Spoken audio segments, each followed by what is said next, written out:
Connolly and I have the honor of being chair of the 2010-2011 Mitchell Lecture Committee. And I am so excited that this day is finally here. All this hard work, and now we can participate in a truly amazing event. As you can read about your programs and hear from later speakers, we are celebrating 2 historic occasions and making new history here with 3 amazing lecturers. This lecture series was endowed in 1950 by a gift from Lavinia A. Mitchell and Zemri of her husband, James McCormick Mitchell. We have had many notable speakers deliver marvelous lectures over the years and are delighted to be adding to this prestigious list this year.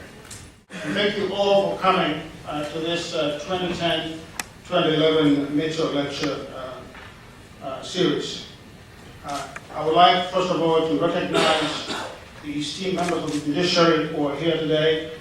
A large number of you have shown up to hear this lecture, and I want to thank you for coming to be with us today. The 2010-2011 edition of this lecture revisits a significant historical moment for UB Law and what I like to think of the undying quest for human rights. We celebrate today a major address by U.S. Supreme Court Justice Robert H. Jackson, given at the University at Buffalo exactly some 65 years ago. Justice Jackson had taken a leave of absence from the U.S. Supreme Court to serve as the chief prosecutor at the International Military Tribunal in Nuremberg. That tribunal is commonly known as the Nuremberg War Crimes Tribunal. The tribunal, as you all know, was formed by the victorious Allies over the Axis powers after the defeat and surrender of the Nazis in the Second World War. Justice Jackson spoke at UB immediately after he returned home from that historic experience at Nuremberg. His speech, which resonates today, touched on a number of timeless themes, some of which we are reliving today. How a warlike spirit can overcome a nation. The quest for nations to work together cooperatively in the cause of peace. The interrelationships of war and dictatorship, and the supremacy of law over the lawless forces of war and persecution. However, as some of you may know, Justice Jackson had his detractors, none of whom was more important than his boss, Chief Justice Colin Fisk Stone, who attacked him, saying, and I quote, "So far as the Nuremberg trial is an attempt to justify the application of power of the victor to the vanquished, because the vanquished made aggressive war, I dislike extremely to see it dressed up with a false facade of legality. The best that can be said of it is that it is a political act of the victorious states, which may be morally right." He went on, "It would not disturb me greatly if that power were openly and frankly used to punish the German leaders for being a bad lot. But it disturbs me, some, to have it dressed up in the habiliments of the common law and the constitutional safeguards to those charged with crime." Jackson is away conducting his high-grade lynching party in Nuremberg. I don't know why the Chief Justice used the word lynching, but there he did.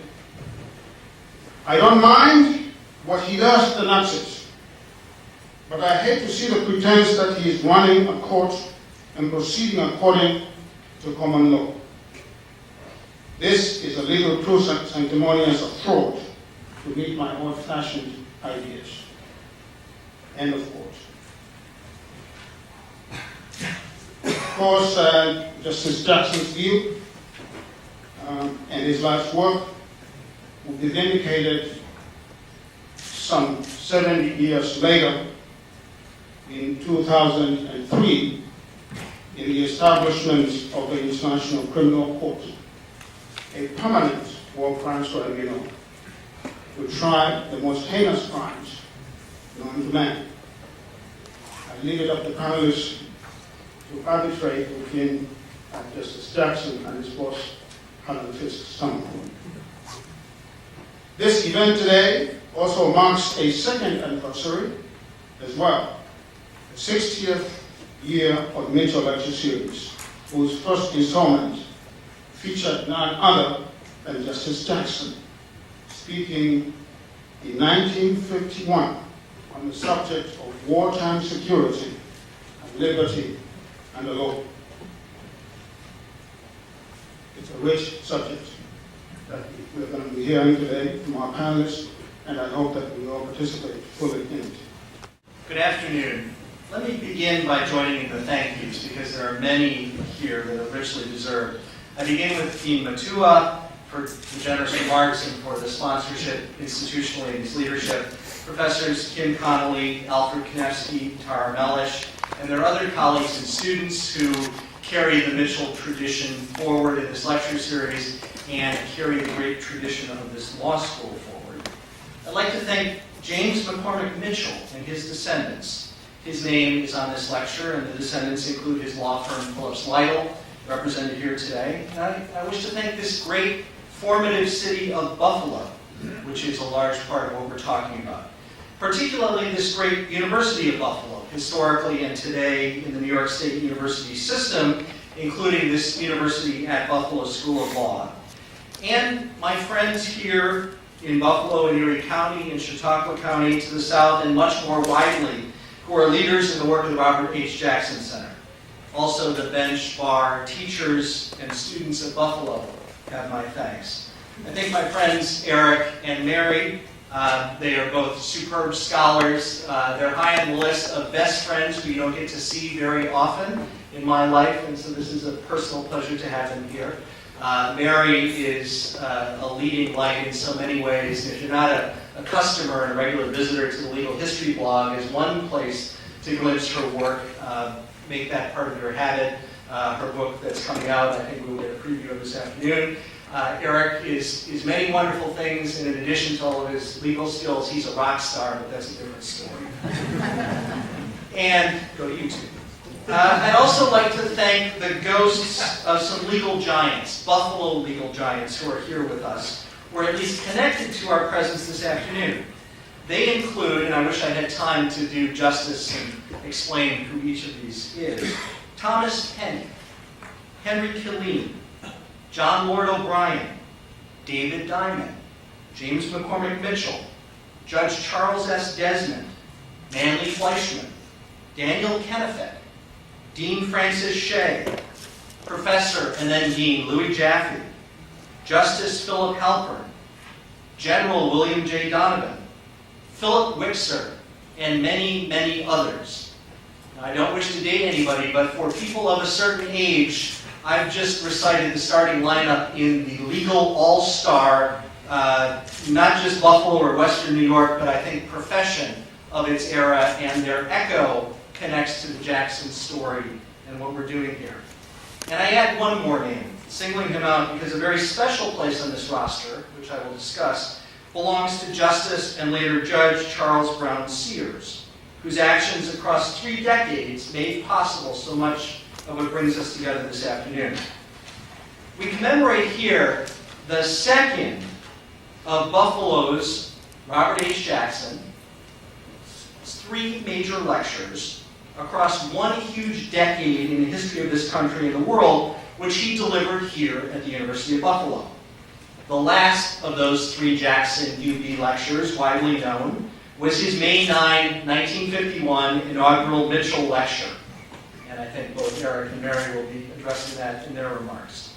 The first, the other bookend, on February 23, 1942, so coming up on an anniversary year, was then rookie Supreme Court Justice Robert H. Jackson's speech here at the University of Buffalo, Youth Faces the New Order, which he delivered at the 42nd Annual Mid-Year Convocation, commencement in the Edmund Hayes Hall, part of the University Center at the time.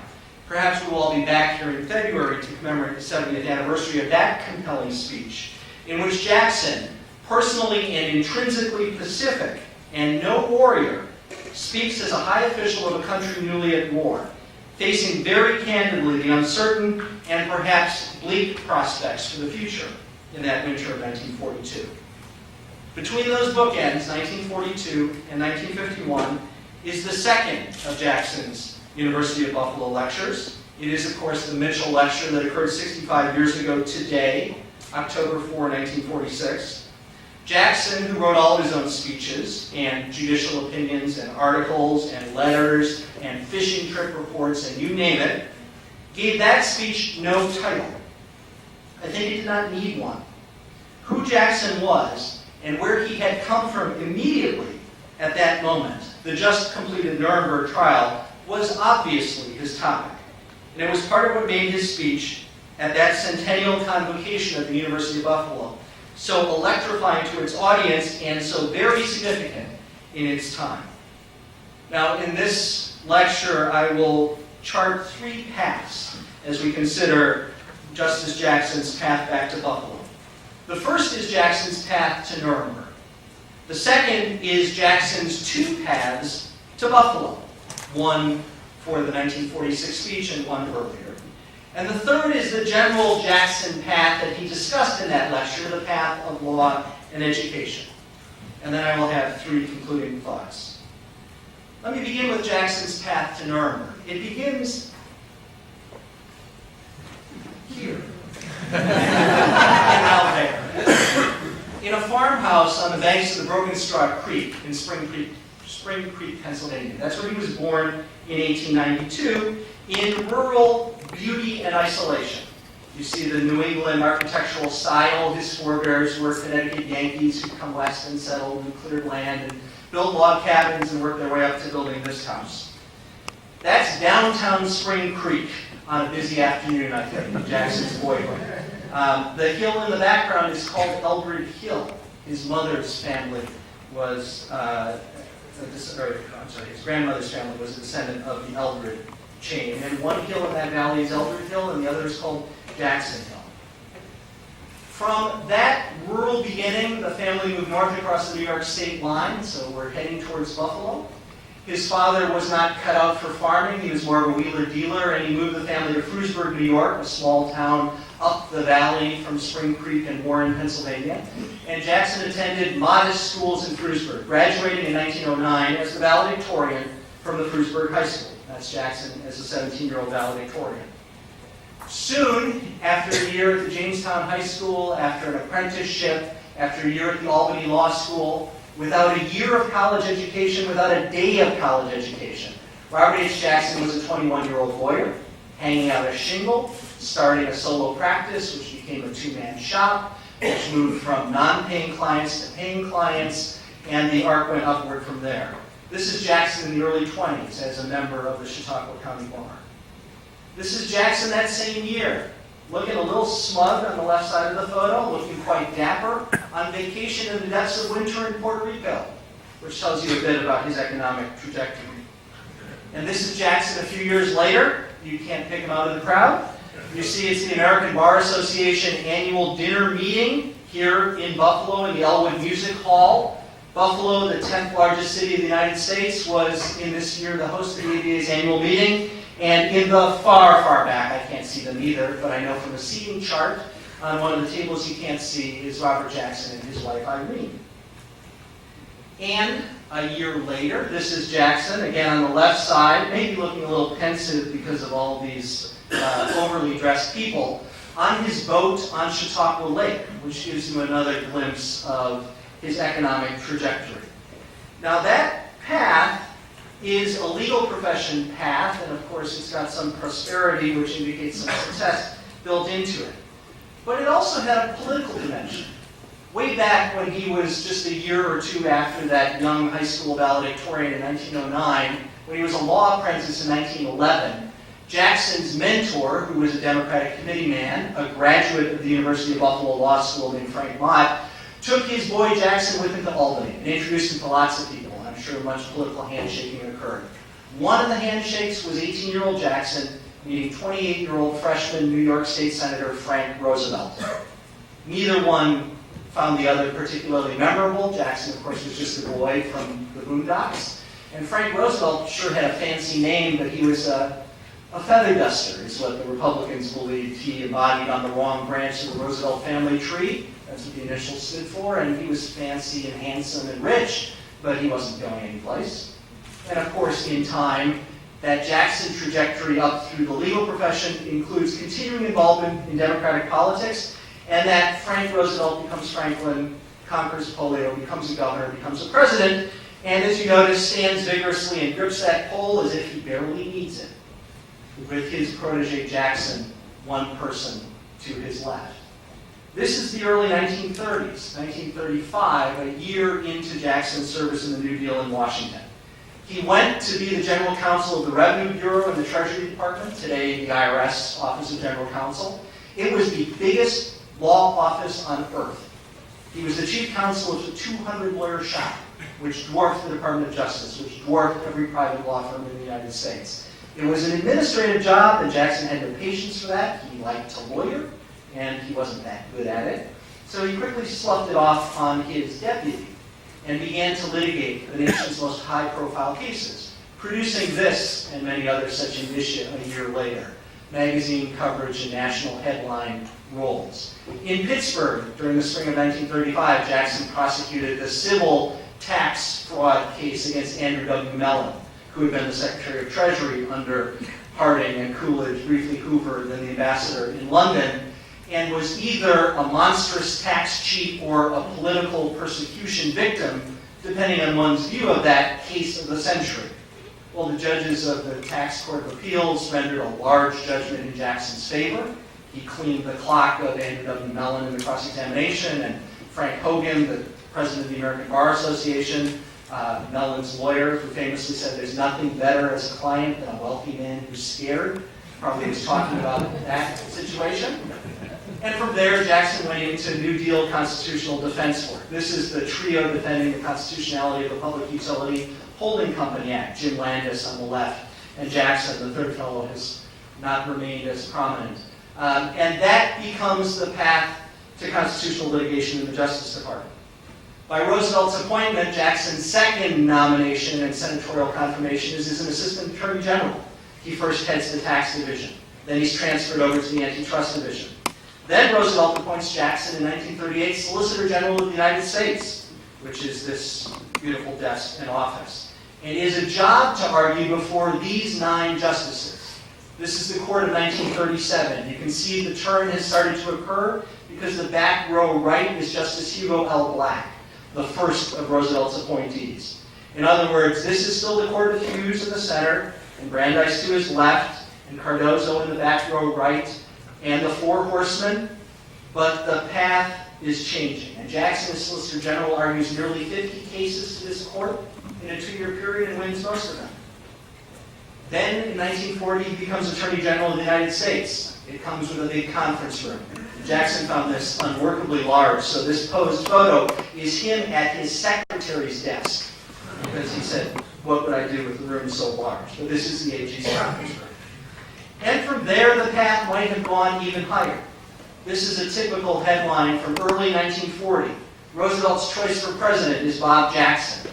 Because Frank, become Franklin, become 2-term President Roosevelt, at that point in time was at least playing coy, but I think probably sincerely contemplating observing the American tradition of retiring after 2 terms.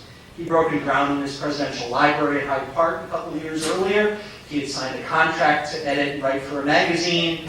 Something like Jefferson at Monticello was the idea of this Roosevelt in retirement at Hyde Park. And where would the Democrats then turn? Well, into the youth of the New Deal, into the next generation, and perhaps to this man as the standard bearer. World events, and then Roosevelt, and then voters, of course, had other ideas. And so Jackson's path led here. He's now the rookie in the back row right, appointed to the Supreme Court in 1941. And in this role, his writing, his voting includes participation in notable war cases, a category to think on, and we'll hear more about it later.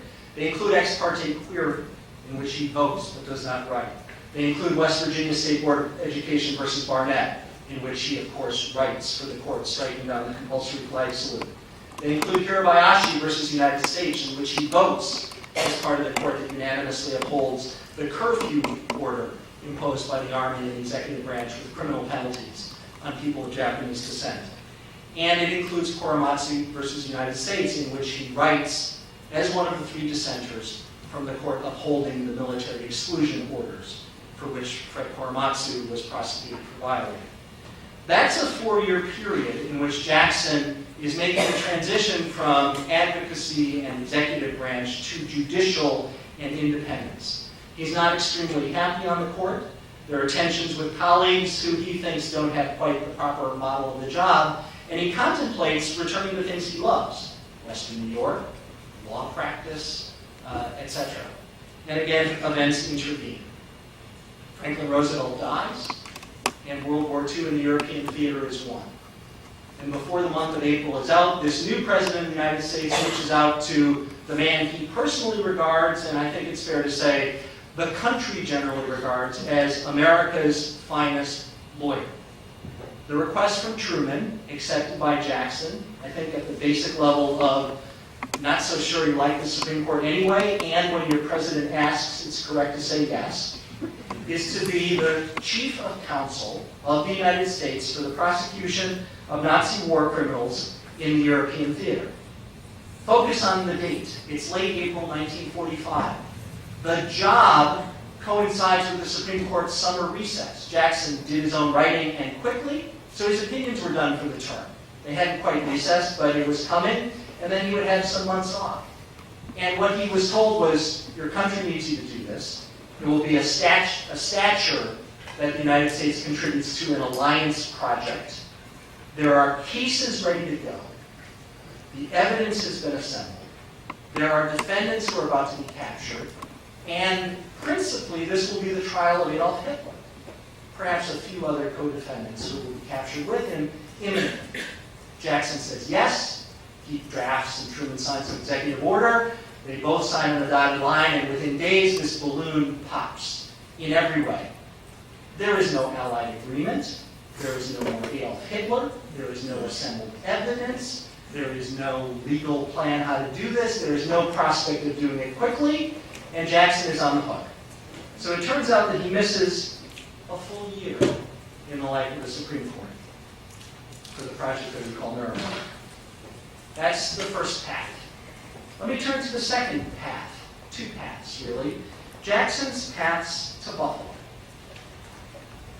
It begins, in a sense, in the summer of 1946. And now I'm focusing on the path to the Mitchell, not the Mitchell lecture, to the centennial lecture that he gives a year hence. Over the summer of 1945, Jackson and Allied counterparts negotiate in London, and they work out the creation of the world's first international criminal court, the International Military Tribunal. This is Jackson signing the London Agreement on August 8, 1945. They then fly to Nuremberg. This is everybody but the Russians, who are not being permitted by Moscow to go quite yet, but eventually they showed up too.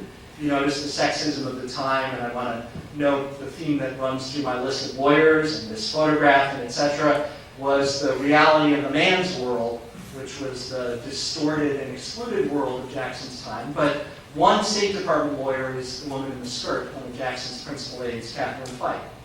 And in Nuremberg they find this, a city that the Allies had bombed to smithereens in 1944 and 1945. That is the Adolf Hitler plots in front of Frauenkirche, the church you see in the back right. This is another shot of that square. A couple of months after the surrender and the Allied occupation, it's been swept clean. But that's the reality of Nuremberg. And they also find this, which is a standing, although bomb-damaged in one wing, courthouse.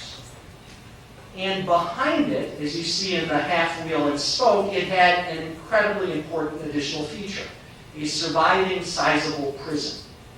So looking at the front, you see the courthouse with a missing section, You see an adjunct building, and those top windows are the courtroom. And you see this cell block, which can accommodate a large number of prisoners, prospective defendants, material witnesses, etc. And there in Nuremberg, they soon fly 4 Allied flags on a formerly German courthouse, and they rehabilitate and commence a trial in this courtroom. They bring charges against 24 individuals plus 6 Nazi organizations. 24 becomes 22 due to 1 death and 1 determination of incompetency. And 1 of the 22 is being tried in absentia. So we're talking 21 real individuals in the dock. This is Jackson opening the trial. His opening statement on November 21, 1945 is one of the most spellbinding, permanently significant, eloquent speeches in English history. You see the bench to Jackson's right, the 8 judges, 2 from each of the Allied nations, a principal and an assistant, British, American, French, and Russian judge. And over the course of the next 8 months, Jackson and his staff for the United States and his counterparts in the Allied teams prosecute this case. The crimes are 4: conspiracy and substantive crimes of waging aggressive war, committing war crimes, and committing crimes against humanity, in the first international criminal trial ever. Jackson does extensive trial work. This is a photograph you see on the far left in the witness box, Hermann Goering, and on the far right, Jackson at the podium cross-examining him. He was one of 8 who Jackson cross-examined himself in the course of the trial. And by the summer of 1946, Jackson's part of this case against the individual defendants was done. This is Jackson summing up on July 26, 1945. From that point, Jackson is a spectator, and he briefly returns to the United States for August to prepare to return to the Supreme Court, where his work had accumulated, of course, during the missed year. And then he returns in late September for the judgment that the tribunal has been writing and will hand down.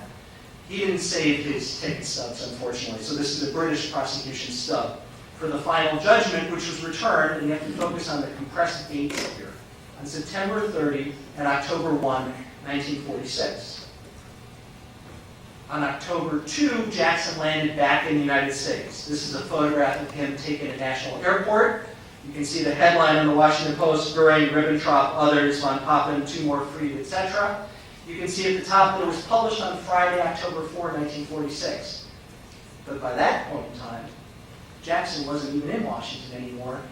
He was arriving in Buffalo. That's one of Jackson's paths to Buffalo. That's the through Nuremberg chief prosecutor arriving at UB to give the centennial lecture at the commencement on October 4th. Jackson's second path to Buffalo, an earlier path to Buffalo, the deep and life-defining path to Buffalo, began here. This is the county courthouse in Mayville, New York, located on the northern end of Chautauqua Lake. In this courthouse, young Jackson, a lawyer at age 21 in 1913, tried his first hundreds of cases. And by approximately 1916 or 17, in this courtroom, he appeared before a new New York State Supreme Court justice who was riding circuit and presiding in this courtroom, Charles B. Sears, a name, of course, of this institution. Charles Sears couldn't remember a couple of decades later how much actual trial work Jackson had done before him versus how much conversation on the margins of the trials Jackson had with him.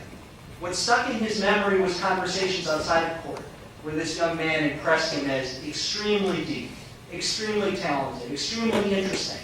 And the milieu that made that possible was something like, frankly, the 19th century boarding houses where the justices of the John Marshall Court drank their port in Madeira and conferred after hours. The lawyers of Chautauqua County at the inns of Mayville, down the road from this courthouse, judges and lawyers had those kinds of interactions. Well, for Charles Sears, that man made a mark, although he was quite young. And what Sears did was recruited to Buffalo. Now this is Jackson on the left. It's a little bit of a grainy picture, but he's the slip of a person next to his wife and his widowed mother and his 12-year-old sister. And he was the support and the livelihood for those 3. Those were his dependents on which he petitioned and on which his draft board granted him an exemption from military service in the Great War, the World War that began in that spring of 1917. Jackson's world goes from this, which is fishing with Irene in the Broken Straw Creek, across the creek from the birthplace, and this, which is Irene sitting in his Jamestown office, a nice little cubbyhole desk, but obviously quite a modest operation, to this, the biggest office building on earth. Now, later, of course, Jackson headed the world's biggest law office, but at the time this building was built, it was the biggest office building on earth. It's the Elegant Square building. It's right downtown. It still stands in its majesty and glory. Because what Charles Sears did was told his friend Tom Penny, a great Buffalo lawyer, the Erie County District Attorney, the prosecutor of the assassin of President McKinley here in Buffalo in 1901, do I have the young trial lawyer for you? Penny headed a firm, Penny, Killeen and Nye, office in this Ellicott Square building, which had a principal client, the International Railway Company, the streetcar company of Buffalo. And they offer Jackson a job, and he takes it. He goes to work, walking through this ornate lobby, taking the elevator up to the 8th floor. It's all still there, including the tile floor that he walked across many, many times. And I don't know if you ever remembered this, but when one walks through the Ellicott Square building today, knowing where the Jackson path went, this harmless 1917, 1918 geometric design does sort of jump out and cause one to pull out his camera. And Jackson and his young wife Irene, still no children, married just a year and a half, live here in Buffalo. This is Johnson Park on the west side in the historic district. This is the Lynn Haven building, built in 1901 as housing for the Pan American Exhibition, which of course attracted the president and then his assassin, and still standing today. It stands next to this white pillared building, which reputedly was the student home of Grover Cleveland when he was studying for the law in Buffalo in an earlier decade. It's a little pocket park. It's been cleaned up and rehabilitated, and behind the tree would be the building. You can see the doorway. You can see the pillars of the Cleveland home to the left. And that's the Lynn Haven directory, 49 Johnson Park, the Buffalo home of Bob and Irene Jackson during 1917 to 1918. About a 6-7 block walk to the Ellicott Square building, past the City Hall, past today the McKinley Monument, and so forth. That was his world. And he's trying cases at a furious pace in the state courts, in the federal courts, in the appellate division, writing briefs, appealing adverse jury verdicts in basic tort judgment cases against the trolley company. After 2 years in Buffalo, things aligned to bring Jackson back to Jamestown.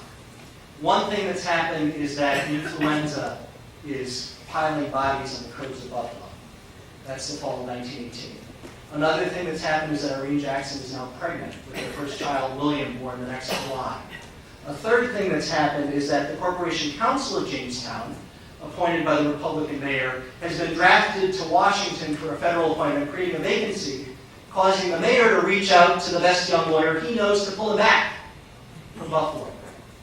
And a fourth thing that's happened is that young Jackson, having made lots of connections and developed early experience in Buffalo, has that but believes he can emerge quicker from the slight remove of Jamestown. And so for all of those reasons moves back there to establish his base in practice. And this is a photo that tangibly proves that he's right. This isn't Grover Cleveland's house. This is Bob Jackson's house in Jamestown, built a couple of years later with the proceeds of his successful practice. And then, of course, it leads to Nuremberg with the intervening events that I've talked about. While there, Jackson gets this cable, a little hard to read, but the last paragraph, this is Jackson's office in Washington cabling him in May of '46. Judge Sears, Buffalo, requests Justice Jackson as guest of Buffalo University, October 3 and 4, to receive honorary degree on occasion of 100th anniversary. Would like immediate confirmation of Jackson acceptance. And Jackson promptly cables back. Please notify Judge Sears of acceptance and appreciation of his offer, period. The date suggested immediately precedes the opening of full-term Supreme Court which creates some possibility of interference. A nice gentle phrase. I might stiff you, is what Jackson's saying. It would have to give court duty high priority, period. So far as I can see, however, I can be present. And then he's back in Nuremberg, and then the tribunal delays its announcement of its decision, and then he's leaving Nuremberg on the night of October 1 to be back in Washington on October 2, to get a night train on October 3, to be in Buffalo on October 4. He makes the trip. And for the rest of his life, what began in 1917 and continued across this period is embodied in the lecture, continues to be a central part of Jackson. His deep, close, continuing ties to Buffalo, to its lawyers, to its bar, to its bench, to its great university. Now, path number 3. Jackson's path in law and education. His 1946 speech, please read it, it's in the pamphlet beautifully produced by E.D., describes his salvage from Nuremberg, which is humanity's salvage, which is civilization's salvage. And I forgot to give you this. This is the Kleinhans Music Theater, and that is, of course, the stage from which Jackson delivered the speech, a majestic building to visit today. Jackson makes 8 points in the speech he delivers on this centennial occasion. At least 8 points. I want to pull out 8 and very quickly tick them off. This is him at the podium, and this, to give you a feel for him, is the first page of his reading copy. You can see that he wrote a text. I think he wrote it on airplanes. He certainly wrote it himself. And he then marked it up for reading with breath marks and emphasis points. And he stressed the following things. Number 1, the modern danger, threat, crime, security risk, etc., comes from the educated. Not little people, not obscure people. It's powerful, educated people who are the danger. Yet number 2, education, ironically or in a complementary fashion, remains our best hope. And number 3, Nuremberg as a topic of education is a new lesson in the realm of law. War, we now know, Nuremberg has established, is illegal in international law, as it has always been, Jackson says, in the moral order. And all individuals, even so-called statesmen, national leaders, heads of state, are now liable for this kind of lawbreaking. Number 4, international law, he emphasizes, also reaches the related evils, the evils connected to war. Things like tyranny, dictatorship, violations of minority rights. And thus, for nations, for what he was leaving the international stage and returning to the United States physically, there are choices to be made. And he describes forks in the road. On the one hand, nations can systematize tyrannical power, as happened in Nazi Germany, or as he was observing as he worked in Nuremberg in 1945, 1946, this was happening across the Eastern European nations that were under the domination of Soviet communism. Or, alternatively, the choice could be made, as in the U.S. legal system, to place constitutional limits on majority power. Jackson draws that connection from domestic back to international and says this is part of what Nuremberg is sending me and us home with. And he says, number 6, that Nuremberg brings new higher standards, international standards, to guide the making of those national choices. We allies won on the battlefield and have now established in a courtroom the values and the higher orders, including protections for human rights, that hadn't been articulated with that kind of force and that kind of consensus before. That's another part of the education he brings home. Now, Jackson's speech, this is another page. You can see a little handwritten addendum on the side, which is about the IMT's conclusion that war was illegal. So in other words, it was typed before the judgment, and then he added in what the court had held, the October 1st part. And on the bottom, an addition about the death sentences. Statesmen are liable up to the level of risking their lives. I had to show you this because his day concludes with a dinner invitation. Mr. James McCormick Mitchell, our benefactor, invited Jackson to dinner that evening at the Saturn Club, a date I believe Jackson kept before catching the night train back to Washington. And the next day, of course, brought this to every newspaper in the country. This is the Buffalo Evening News. This is the New York Times. This is Vital Speeches of the Day. A couple of weeks later, Jackson's message, the eloquent text you have, the 6 points I've itemized and 2 more I'm about to add, become part of the national conversation. The State Department propagates this through various media around the world because it's a message and he's a voice that states our perspective about what law is becoming. And the University of Buffalo gorgeously produces it in this book, which is the physical symbol of the centennial commemoration. So let me conclude. I want to conclude with a coincidence and then with Jackson's 2 final points. The coincidence is a little bit of a subtlety. It might be tucked into this letter. It's from Dave Diamond, a good close friend of Jackson's, Corporation Counsel of Buffalo, Jackson's friend for decades from Buffalo until the end of his life. Dear Bob, signed Dave, apologizing for not being at UB on October 4th. And he doesn't really explain why. This letter from Judge Charles Wazansky, a Jackson colleague in Washington and by 1946 a federal judge in Boston, explains explicitly the coincidence that I think is worth noting. He's telling Jackson that he's been invited to speak at a conference. Robert Taft, senator from Ohio, famously spoke at this conference the next night at Kenyon College. But Wazansky says he is unable to participate. I cannot deliver my paper at Kenyon College as the authorities had scheduled my talk for a Jewish holiday. October 4, 1946, unlike today, was a Friday. But this Friday, like that Friday, at sundown, becomes Kol Nidre, becomes the start of Yom Kippur. And I suspect Jackson in 1946 was oblivious to this, not Jewish. Dave Diamond Jewish, lots of Jackson's friends and colleagues, Jackson's Nuremberg project in some dimensions Jewish. But I suspect the University of Buffalo, in scheduling its centennial, was quite aware of this and had made sure that this Thursday-Friday event didn't create a Jewish holiday problem for those who observe that faith.